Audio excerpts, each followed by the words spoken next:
రైతు మిత్రులందరికీ నమస్కారం. నేను మీ రైతు బిడ్డ ప్రసాద్. మీరు చూస్తున్నారు ప్రసాద్ అగ్రికల్చర్. ఫ్రెండ్స్, ఈ వీడియోలో డిస్కషన్ చేస్తున్న టాపిక్ వచ్చేసి ప్రస్తుతం అయితే రైతులైతే విపరీతంగా సఫర్ అవుతున్న ప్రాబ్లం వచ్చేసి దాదాపుగా 30 రోజులు అవుతుంది, 40 రోజులు అవుతుంది నాట్లు వేసి అసలు పిలిక చూద్దామన్నా రావట్లేదు. అసలు పసుపు కలర్లోకి మారుతుంది, ఎరుపు రంగులోకి మారుతుంది, అక్కడక్కడ వరి మొక్క అనేది చనిపోతుంది. అసలు దీనికి కారణం ఏంది? అసలు పిలికలు అనేది కూడా నెల దాటినా కానీ దాదాపుగా కొన్ని ప్రాంతాలను అయితే పొట్ట దశలోకి వచ్చినా కానీ కూడా మనకైతే చూద్దామన్నా కూడా పిలికలు అయితే రాలేవు అనమాట. అయితే దీనికి వచ్చేసి మెయిన్ కారణం ఏంది, అలాగే ఒకవేళ నెల రోజుల లోపల ఉన్నటువంటి పొలాలు మళ్ళీ రికవర్ చేయడానికి ఏ విధమైనటువంటి మనం గుళికలతో కానీ అలాగే మనం ఇతర ఎరువులతో కానీ ఇసుకతో కానీ యూరియాతో కానీ ఏదైనా చల్లడానికి అనుకూలమైన ఎరువుతోటి కలిపి చల్లుకోవడానికి మంచి న్యూట్రియంట్స్ని మనం అందించడం ద్వారా మనమైతే గ్రోతింగ్ని అయితే పెంచడానికి అవకాశం ఉంటుంది, అలాగే పిలకలు కూడా రావడానికి అయితే అవకాశం ఉంటుంది అనమాట. అయితే మనం కొన్ని రకాల ఎరువులని చల్లడం ద్వారా మంచిగా మనం అయితే గ్రోతింగ్ తీసుకురావడానికి అయితే అవకాశం ఉంటుందన్నమాట. ఆ ఎరువులకు సంబంధించిన పూర్తి ఇన్ఫర్మేషన్ అయితే మనం అయితే ఈ వీడియోలో తెలుసుకుందాం. ఎవరైనా ప్రసాద్ అగ్రికల్చర్ ఛానల్ సబ్స్క్రైబ్ చేయకపోతే సబ్స్క్రైబ్ చేయండి, ఎందుకంటే ఒక రైతు బిడ్డగా నన్ను సపోర్ట్ చేస్తే మంచి మంచి వీడియోలతో అయితే మీ ముందుకు అయితే రావడం జరుగుతుందన్నమాట. ప్లీజ్ దయచేసి సబ్స్క్రైబ్ చేయండి, అలాగే మీ సపోర్ట్ అయితే ఖచ్చితంగా నాకు ఉండాలన్నమాట. ఫ్రెండ్స్, మనమైతే వీడియోలోకి వెళ్ళినట్లయితే ఫ్రెండ్స్ మెయిన్ ప్రాబ్లం ఏంటంటే నాటు వేసి 30 రోజులు దాటినా కానీ మనకైతే చూద్దామన్నా పిలకలు అయితే రావట్లేదు అనమాట. నెక్స్ట్ ఏంటంటే గ్రోతింగ్ కూడా అసలు ఉండట్లేదు అనమాట. దీనికి ప్రధాన కారణం ఏంటంటే మనం వర్షాకాలంలో సాగు చేసినటువంటి ఏవైతే విత్తనాలు ఉన్నాయో ఆ విత్తనాల యొక్క కంపెనీలు ఏవైతే ఉన్నాయో మళ్ళీ రైతులకు మనం అవే విత్తనాలను అంటే మనం పంట వేసిన మనం వెంటనే ఒక నెల రోజులకు కూడా గ్యాప్ లేకుండా అవే విత్తనాలను మళ్ళీ మనం తీసుకొచ్చి నార్లు పోయడం ద్వారా మనకైతే ఆశించినంత పిలకలు రావట్లేదని అయితే మొదటి కారణం అయితే చెప్పవచ్చు అనమాట. దీంతో పాటుగా ఇంకా మెయిన్ రీజన్ ఏంటంటే అప్పటికప్పుడు దున్ని నాట్లు పెట్టడం వల్ల కూడా పిలకలు అనేవి రావు అనమాట. నెక్స్ట్ మరొక ప్రాబ్లం ఏంటంటే ఏదైతే ఉందో ఈ చలి ప్రభావం కారణంగా నారుని ఆరోగ్యంగా సాధకుండా మనం ప్రధాన పొలంలో నాటి దీని ద్వారా ఏంటంటే పోషకాల లోపం ఉండడం వల్ల కూడా సరైన పిలకలు అయితే రావట్లేదని అయితే చెప్పవచ్చు అనమాట. మరి యొక్క కారణం ఏంటంటే రైతులు అంటే కొద్దిమంది రైతులు ఏం చేస్తున్నారంటే నాట్లు పెట్టిన తర్వాతకి వేరే పండ్లతో బిజీగా ఉండడం వల్ల ఇది అంటే ఎంత మోతాదులో నీటిని పెట్టాలి, అసలు ఎంత మెయింటైన్ చేయాలనేది కూడా తెలియకుండా పూర్తిగా నీటిని అయితే పెట్టేస్తున్నారు అన్నమాట. దీంతో పాటు ఏంటంటే రాత్రి వేళలో చలి ప్రభావం కారణంగా కూడా ఉష్ణోగ్రతలు పడిపోవడం వల్ల ఏమవుతుందంటే మొక్క ఈ చల్లని నీటిని అంటే తీసుకోవడం వల్ల ఏమవుతుందంటే అదైతే రోగాల బారిన పడడానికి అయితే అవకాశం ఉంటుంది అన్నమాట. ఇది కూడా పిలకలు రాకపోవడానికి అయితే మెయిన్ కారణం అని చెప్పవచ్చు అనమాట. అయితే రైతు సోదరులు ఏంటంటే ముఖ్యంగా గమనించాల్సిన విషయం ఏంటంటే అధికంగా నీటిని పెట్టడం వల్ల ఏమవుతుంది మురుగునీరుగా మారి అది రోగాల బారిన పడడం వల్ల మనకైతే పిలకలు అయితే రావట్లేదని చెప్పవచ్చు అనమాట. ఈ వీడియోలో అయితే దాదాపుగా మనం 5 నుంచి 6 రకాల అంటే పోషకాలను మనం యూరియాతో కానీ ఇతర ఏదైనా ఎరువులతో కానీ చల్లడం ద్వారా మంచి పిలకలు రావడానికి అయితే అవకాశం ఉంటుంది అనమాట. మొదటిది వచ్చేసి టాటా ర్యాలీస్ గోల్డ్ గ్రాన్యువల్స్ అనమాట. మనమైతే దీన్ని అయితే వరిలో చల్లడం ద్వారా మనమైతే మంచి పోషకాలను అయితే అందించడానికి అయితే అవకాశం ఉంటుందన్నమాట. అయితే మనం దీనినైతే మనం యూరియాతో కానీ అలాగే ఇసుకతో కానీ ఇతర ఏదైనా ఎరువుతో కానీ మనమైతే కలిపి చల్లవచ్చు అనమాట. అయితే మనం చల్లడానికి ఎంత డోసేజ్ వాడుకోవాలని చూసినట్లయితే దాదాపుగా 4 కేజీల నుంచి 6 కేజీల వరకు కూడా ఒక ఎకరానికి అయితే వేసుకోవచ్చు అనమాట. దీని యొక్క కాస్ట్ చూసుకున్నట్లయితే 4 కేజీస్ 650 రూపాయల వరకు ఉంటుందన్నమాట. అంటే మనం దీన్ని ఏదైనా ఎరువుతో కలిపి చల్లుకోవచ్చు. ముఖ్యంగా ఏంటంటే రైతు సోదరులు ఏంటంటే పోషకాల లోపం అనేది అధికంగా ఏర్పడుతుంది. కాబట్టి మీరు ఒకవేళ ఫస్ట్ దఫాలో యూరియా చల్లుతున్నా సెకండ్ దఫాలో యూరియాతో చల్లుతున్నా కానీ ఖచ్చితంగా ఎంఓపిని అయితే ఉపయోగించండి. దాదాపుగా ఫస్ట్ దఫాలో అయినా 15 కేజీలు వేసుకోవచ్చు, అలాగే సెకండ్ దఫా చల్లుతున్నా కానీ 15 కేజీలు వేసుకోండి. ఒకవేళ పొటాష్ అనేది దాదాపుగా ఒక పంట కాలంలో 25 కేజీల నుంచి 30 కేజీలు కూడా వాడుకోవచ్చు అనమాట. దయచేసి ప్రతి రైతు మిత్రుడు ఏంటంటే 0050ని వాటర్ సాలబుల్ ఫర్టిలైజర్ని దయచేసి ఇప్పుడున్నటువంటి సిచ్యువేషన్లో పిచికారీ చేయకండి. ఎంఓపిని మాత్రమే మనం యూరియాకు పట్టించి చల్లండి. దీని ద్వారా ఏమవుతుందంటే అధికంగా ఎంఓపి అందడం ద్వారా అనగా పొటాష్ అందడం ద్వారా మంచి మొక్క యొక్క రోగనిరోధక శక్తి పెంచుకొని పిలకలు రావడానికి అవకాశం ఉంటుంది. ఇది ప్రతి రైతు మిత్రుడు అయితే గమనించాల్సిందిగా మరి అయితే నేనైతే కోరుతున్నాను. ఫ్రెండ్స్, ఇంకా ఏంటంటే నెక్స్ట్ ఇంకా ఒకటి మనం కలిపి చల్లుకోవడానికి అనుకూలమైన ఎరువులు వచ్చేసి ధనుకావారి దంజామ్ గోల్డ్ అనేది అయితే గ్రానువల్స్ అనేది మనకు మార్కెట్లో అయితే దొరుకుతుంది అనమాట. దీన్ని కూడా మనం ఏదైనా చల్లేటటువంటి దానితో మనం అయితే కలిపి అయితే చల్లుకోవచ్చు అనమాట. ఎందుకంటే న్యూట్రియంట్స్ మనం దీన్ని కలిపి చల్లడం చల్లడం ద్వారా న్యూట్రియన్స్ అయితే మొక్కకైతే అందించవచ్చు అన్నమాట. దీన్ని ఎంత మోతాదులో చల్లుకోవాలని చూసినట్లయితే 5 కేజీల నుంచి వెళ్ళి మనం 10 కేజీల వరకు కూడా మనం అయితే ఒక ఎకరాకి అయితే చల్లుకోవచ్చు అనమాట. దాదాపుగా మనకైతే 8 కేజీల యొక్క ధర వచ్చేసి 450 రూపాయల వరకు అయితే ఉంటుందన్నమాట. అయితే మనం చల్లుతున్నప్పుడు అయితే కొన్ని అయితే ముఖ్యమైనటువంటి జాగ్రత్తలు అయితే తీసుకోవాలన్నమాట. అవేంటంటే అధికంగా నీటిని పెట్టకుండా మోతాదుగా కొంచెం మీడియంగా లైట్గా నీటిని పెట్టేసి చల్లడం ద్వారా ఏమవుతుందంటే పూర్తిగా నీటిని ఇంకిన తర్వాతకి మాత్రమే కొత్త నీటిని పెట్టండి. అంటే దాదాపుగా ఒక 2 రోజుల తర్వాతకి మాత్రమే కొత్త నీటిని పెట్టండి. ఈ విధంగా పెట్టడం ద్వారా ఏమవుతుందంటే మొక్క పూర్తిగా చల్లినవన్నీ తీసుకోవడానికి అవకాశం ఉంటుందన్నమాట. మరొకటి ఎరువు చూసుకున్నట్లయితే పిఐ వారి బయోవిటాక్స్ గ్రానువల్స్ అనేది మనకైతే విపరీతంగా వాడుతున్నటువంటి గ్రానువల్స్లో ఇది కూడా ఒకటి నెంబర్ 1 అని చెప్పవచ్చు అనమాట. దీన్ని అయితే దాదాపుగా మనం అయితే 4 కేజీల నుంచి వెళ్ళి 8 కేజీల వరకు కూడా ఒక ఎకరానికి అయితే చల్లుకోవడానికి అయితే అవకాశం ఉంటుంది. దీని యొక్క కాస్ట్ చూసుకున్నట్లయితే 4 కేజీస్ 500 రూపాయల వరకు అయితే ఉంటుందన్నమాట. అంటే ఇది కూడా మనకు ఎక్కువ శాతం దీంట్లో ఏంటంటే సీవుడి నుంచి తయారు చేసినటువంటి పోషకాలు ఉండడం వల్ల పిలికలు కూడా బాగా రావడానికి అవకాశం ఉంటుందన్నమాట. మనం మరొకటి చూసుకున్నట్లయితే మరొక గ్రానువల్స్ చూసుకున్నట్లయితే అంటే పిలికలు రావడానికి ఇఫ్కో వారి సాగరిక అనమాట. మనం దీన్ని దాదాపుగా మనం 4 కేజీల నుంచి కూడా మనం 8 కేజీల వరకు కూడా చల్లుకోవచ్చు. అంటే ఇది కూడా మనకు సీవుడి నుంచి వెళ్ళి తయారు చేయడం జరుగుతుంది. మనకు దీంట్లో కూడా మంచి పోషకాలు అయితే ఉంటుంది అనమాట. దీని యొక్క ధర చూసుకున్నట్లయితే 10 కేజీలు 450 రూపాయల వరకు అయితే ఉంటుందన్నమాట.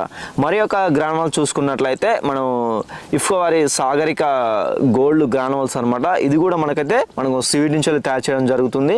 దీనిలో కూడా మంచి పోషకాలు అయితే ఉండడం జరుగుతుంది అనమాట. మనం దీన్ని అన్ని రకాల ఎరువులతో కలిపి చల్లుకోవడానికి అయితే అనుకూలంగా ఉంటుందన్నమాట. ఎంత మోతాదులో చల్లుకోవాలని చూసుకున్నట్లయితే మనం అయితే 5 కేజీల నుంచి వెళ్ళి 10 కేజీల వరకు అయితే ఒక ఎకరాకి అయితే చల్లుకోవచ్చు అనమాట. కాస్ట్ చూసుకున్నట్లయితే 10 కేజీలు 700 రూపాయల వరకు అయితే ఉంటుందన్నమాట. మరొకటి గ్రానువల్ చూసుకున్నట్లయితే యూపీఎల్ వారి కాపీ అని మనకైతే మార్కెట్లో దొరుకుతుంది. ఇది కూడా మనకైతే మంచి పోషకాలు అయితే ఉంటుంది అనమాట. అంటే దాదాపుగా రకరకాల పోషకాలు అయితే దీంట్లో ఉంటుంది. అంటే సూక్ష్మ పోషకాలు స్థూల పోషకాలు అయితే దీంట్లో ఉండడం జరుగుతుంది. ఇలా అందించడం ద్వారా మనకైతే మంచిగా గ్రోతింగ్ ఉంటుంది. అలాగే పిలకలు రావడానికి కూడా అవకాశం ఉంటుంది. అంటే అన్ని విధాలుగా దీనైతే యూరియా కానీ ఇసుకతో కానీ ఏదైనా అడుగుపిండితో కానీ అన్ని రకాల ఎరువులతో కలిపి చల్లుకోవడానికి అయితే ఇదైతే అనుకూలంగా ఉంటుందని అయితే చెప్పవచ్చు అనమాట. మనం దీని యొక్క డోస్ చూసుకున్నట్లయితే 3 కేజీల నుంచి 6 కేజీల వరకు కూడా ఒక ఎకరానికి అయితే చల్లుకోవడానికి అయితే అవకాశం ఉంటుంది. కాస్ట్ చూసుకున్నట్లయితే 3 కేజీలు 500 రూపాయల వరకు అయితే ఉంటుందన్నమాట. అంటే వివిధ ప్రాంతాలను బట్టి మనకైతే రేట్లు అయితే మారుతాయని చెప్పవచ్చు అనమాట. ఫ్రెండ్స్ ఇంకా ఏంటంటే మెయిన్గా రైతులు ఇది ఏంటంటే పెట్టిన కర్ర పెట్టినట్లుగా ఉండడానికి రీజన్స్ ఏందనే దాని గురించి కొద్దిగా మనం అయితే డిస్కషన్ చేద్దాం. అంటే రైతులు ఏంటంటే అప్పటికప్పుడు దున్ని పెట్టడం వల్ల కూడా మనకైతే ఆశించినంత పిలుకలు అయితే రావు అనమాట. ఎందుకంటే మనం అప్పటికప్పుడు పెట్టడం ద్వారా ఏమవుతుందంటే ఏదైతే ఉందో ఆ కర్ర కానీ ఆ గడ్డి కానీ మనం ఏంటంటే మనం భూమిలో కలియకుండా ముందుకే మనం నాట్లు పెట్టడం ద్వారా ఏమవుతుందంటే అది మొక్క వేర్లు అనేది లోపలికి పోకుండా ఉండడానికి అలాగే మనం అందించిన పోషకాలు కూడా సరిగ్గా తీసుకుపోవడానికి కూడా అవకాశం ఉంటుంది అనమాట. ఇది కూడా ఒక రీజన్ అని చెప్పవచ్చు అనమాట. మనం ముందు చెప్పుకున్నట్లుగా ఏవైతే విత్తనాలు ఉన్నావో అవి వేసిన పంట యొక్క విత్తనాలని మళ్ళీ మనం మరలా ఒక 15 రోజుల నుంచి 20 రోజుల వ్యవధిలో తీసుకొచ్చి మనం విత్తనాలుగా పోసుకొని మనం అంటే నార్లు పోసుకొని మనం ప్రధాన పొలంలో నాటడం ద్వారా కూడా ఆశించినంత పిలకలు అయితే రావు అనమాట. ఎందుకంటే దాదాపుగా మనం ఒక విత్తనాన్ని సేకరించినప్పుడు ఒక పంట నుంచి ఒక విత్తనాన్ని సేకరించినప్పుడు దాదాపుగా కనీసం ఒక నెల రోజులన్నా మనం అవి ఉంటే మాత్రం స్టోరేజ్గా ఉంటే మాత్రం అవి మంచిగా పిలకలు రావడానికి అవకాశం ఉంటుంది. కోసిన విత్తనాలను మళ్ళీ మనం తీసుకురావడం వల్ల కూడా అవి అయితే పిలకలు అయితే రావు. అలాగే కొన్ని రోగాల బారిన కూడా పడడానికి అయితే అవకాశం ఉంటుందని చెప్పవచ్చు అనమాట. ఇంకా ఇంకొక మెయిన్ రీజన్ వచ్చేసి ఏంటంటే దాదాపుగా ఈ చలి ప్రభావం కారణంగా ఏమవుతుందంటే మనం ఏవైతే వాటర్ అయితే స్టోరేజ్ చేస్తామో మనం వరిమడిలో ఇవి ఏంటంటే చల్లని వాతావరణం ఉండడం వల్ల ఏమవుతుంది నీరు అనేది చల్లనికి గురయ్యి మనం కొత్త నీటిని పెట్టకుండా మురుగునీరుగా ఉండి దాంట్లోనే ఉండడం వల్ల ఏమవుతుంటే మురుగునీరుగా మారి ఈ మొక్క అనేది తెగుల బాధపడడానికి అయితే అవకాశం ఉంటుంది అనమాట. ఇదైతే 100% రైతులు అయితే తప్పు చేస్తున్నారని అయితే నేనైతే చెప్పగలను అనమాట. ఎందుకంటే అడపాదడప పొలాన్ని ఆరపెట్టడం ద్వారా ఏమవుతుందంటే వరికి అనేది ఖచ్చితంగా మనం కింద వేర్ల దగ్గర నుంచొని ఖచ్చితంగా మనకైతే ఇది చూడండి మా యొక్క వరి అనేది నాటి వేసి దాదాపుగా మనకైతే 50 రోజులు వస్తుంది, పొట్ట దశకు వస్తుంది. నాకు ఏ సందర్భంలో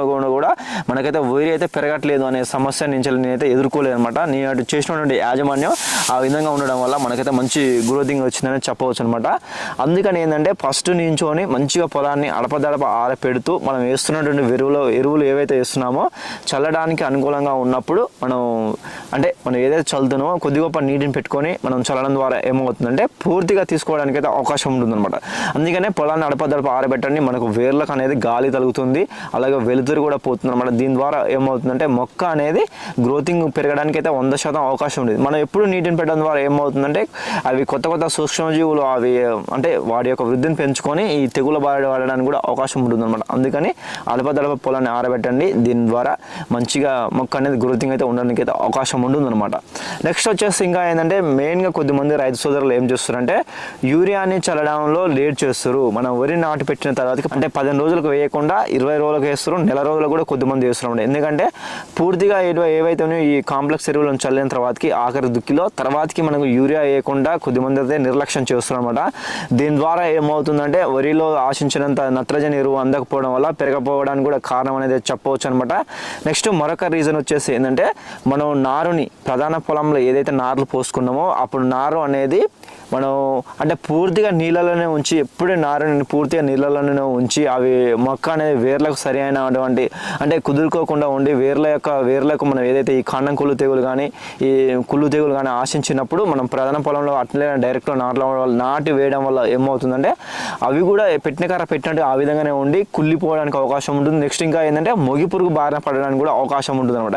కొద్దిమంది రైతు సోదరులు అయితే నారుని ఏదో సాత్రం అన్నట్టుగా పెంచుతున్నాం అన్నట్టుగా పెంచేసి ప్రధాన పొలంలో నాటు వేస్తారు అనమాట. దీని ద్వారా ఏమవుతుందంటే మనం చేసినటువంటి ఈ కష్టం ఏదైతే ఉందో ఇప్పుడు మనం 120 రోజుల పంట కాలం అంటే నార్లు పోసిన కాలం నుంచి మనం కోత కోసినంత వరకు కూడా మంచి యాజమాన్యం చేసినట్లయితే మనకు మంచి దిగుబడి రావడానికి అవకాశం ఉంటుంది అనమాట. గత యాసంగిలో నేను మంచి యాజమాన్యం చేయడం ద్వారా మంచి పర్ఫెక్ట్ యాజమాన్యం చేయడం ద్వారా ఒక ఎకరాకు 36 క్వింటాల దిగుబడి అయితే నాకైతే వచ్చిందనమాట. దీనికి సంబంధించిన వీడియో పూర్తి వివరాలు అయితే మన ఛానల్లో ఉన్నాయి. ఎవరైనా చూడకపోయినట్లయితే చూడండి. అందుకని మనం ఫస్ట్ నుంచి చివరి వరకు కూడా మంచి యాజమాన్యం చేసినట్లయితే మనకైతే మంచి గ్రోతింగ్ అయితే ఉండడానికి అయితే అవకాశం ఉంటుంది అనమాట.